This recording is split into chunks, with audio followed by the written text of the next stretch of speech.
Hello, this is Robert Kabushenga. And I'm Fiona Kemigisha. And this is the New Breed podcast, which brings you the next generation of leaders unfiltered.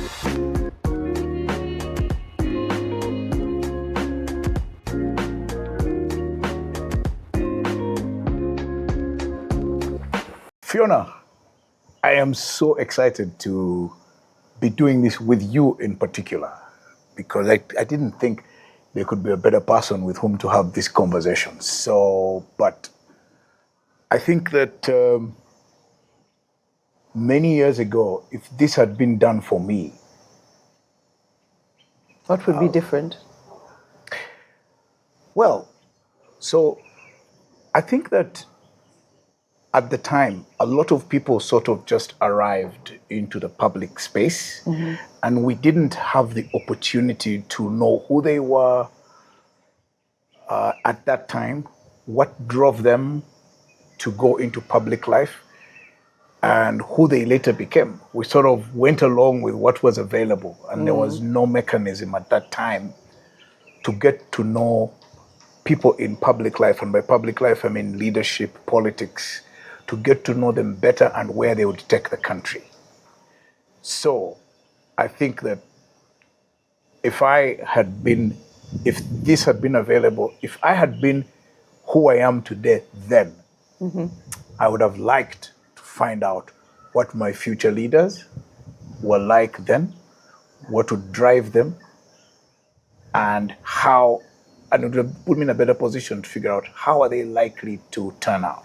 Exactly. And I would probably have made maybe a totally different decision. I don't know. Yeah, I think same here. I think for myself, Yes. there's a bit of a lack of getting to know them past the posters, past the big speeches. It would be really good if we could get to know the people. If I could get to know the people I'm going to vote for, because I've actually gotten to know a little bit more about them, be that you're describing, I'd love for that to be us now. Yes. And before we cast those votes, we actually know something. We know something outside of the most superficial things. And I mean, let's be honest, politics is a bit superficial, a bit. It would be nice. It would be nice to get to know a little bit more, really understand, as opposed to, those guys are voting for this one. Let's all go as a group. So, just so people know, me and you have come together to find out who are the new breed of leaders. Yes. The ones that have expressed interest in contesting for public office. Who are these people? Yeah. Why are they the ones that have come forward? And what do they have to offer? And I would have really liked in my time to know where are people like this likely to take the country in the next 20 years. Because believe it or not, I know people who in the year 2000 were professing totally different things from what they are today. It's just 25 years later. Yeah. So I don't know what you would like to, would you like to be in my position, or would you like to be in a slightly better position? That's a trick question. No. I would definitely like to know more. I would like to be in a better position. In many ways, what we're trying to do here is to improve the lot of us, the young people, as far as what our decisions for public office look like. And I mean, especially now, there's so many young people saying, I don't vote. Me, I don't vote. So in bringing this new breed of political leaders, I can tell you as a person of my generation, who has lived in the old media and the new media, sort of legs in both worlds. I think that we shouldn't leave young people on their own. Yeah. We should go to them and take these people to them in the media spaces where these young people are operating. And which is why the choice of you as my counterpart in bringing the new breed as a podcast is perfect, because I believe you're one of those people that has mastered the new media. And yeah, I'm marinating you for something. No, I am excited. I really, I really like the idea of, first of all, just being intergenerational, so that we are not just seeing one side of the coin or the other. There's so much you have seen that contributes in a very valuable way to these conversations. And then for us to be able to question the people of our generation that want to become leaders, to be able to understand what it is really that they see for this future of Uganda. So I'm excited. I think that we'll have some very interesting conversations and hopefully just really meaningful. And you, as a person who has been in the digital media space, what do you find that, what are the expectations of your audiences?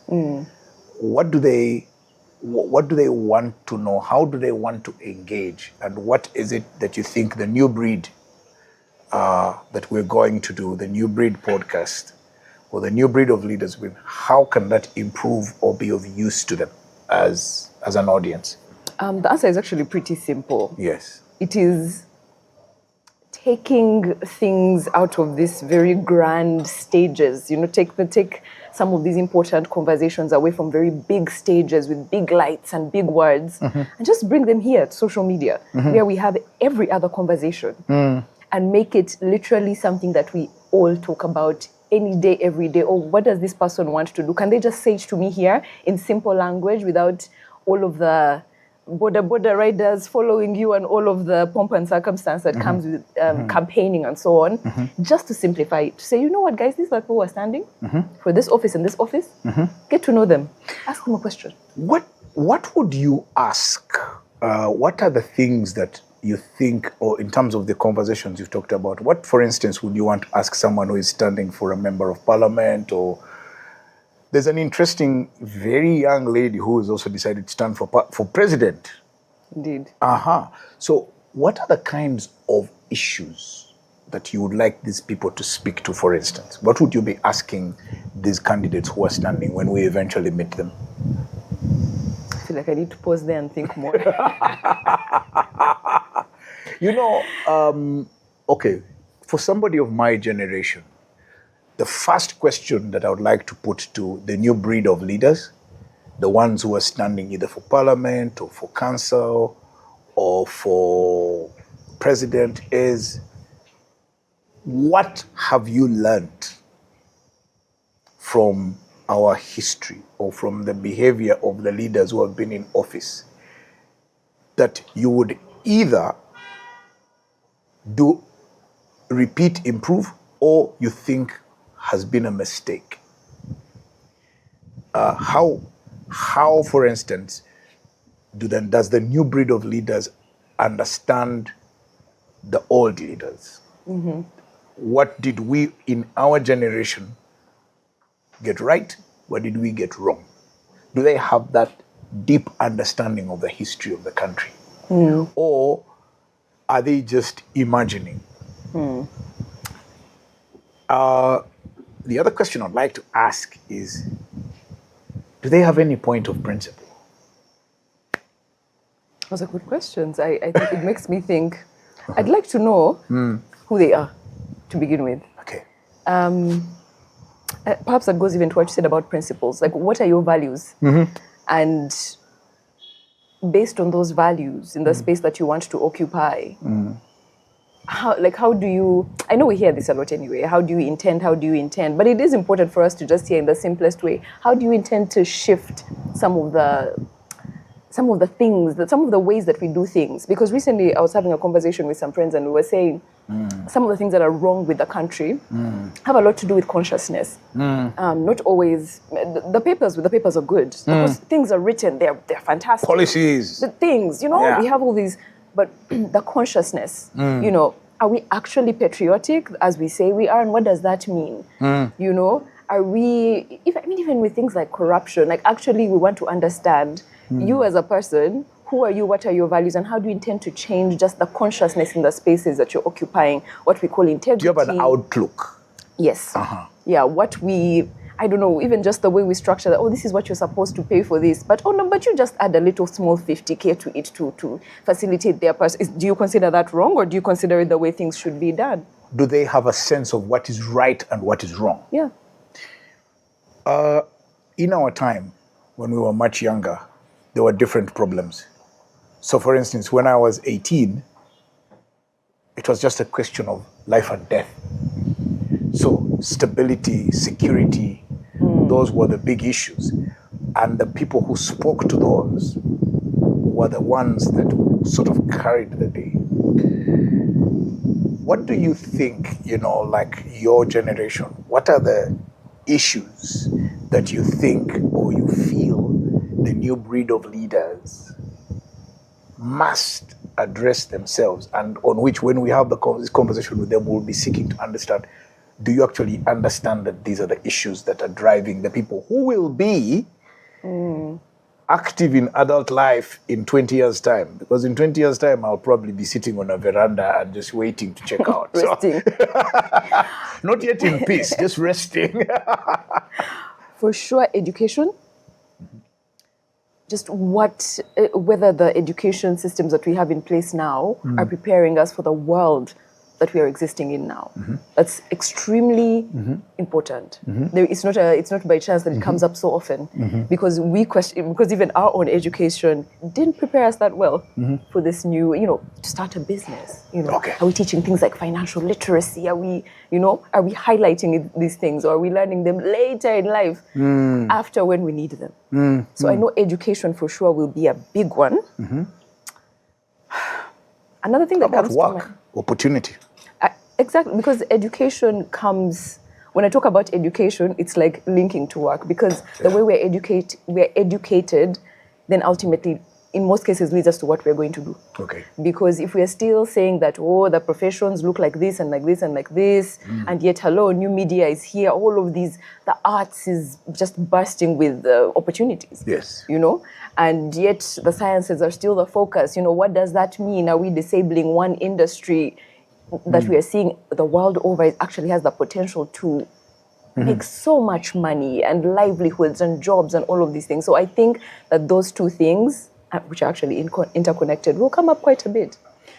For me, the other element is, do they understand the importance and value of public discourse and public engagement as a basic foundation of democratic practice? So what I would like to hear from, or what I would like to judge or understand from the new breed of leaders, are they just people who like shouting slogans? Are they people who just want to repeat what they've heard senior people say? Or do they actually have a mind of their own? Even in the process of our conversation and engagement, I would like to test and see how tolerant are they. I can see this for you. But I think that's important, because the civic space it's important. It's important for all of us to be able to participate and not just mimic, like you said, the things that we have seen over and over again. Not that every place where there's a conversation, it's, we have come to fight. No, but can we discuss? Even our disagreements, what do they, are they actually leading us somewhere meaningful, or now we have the most trending video at the end? So meaningful public discourse, I think, is very key.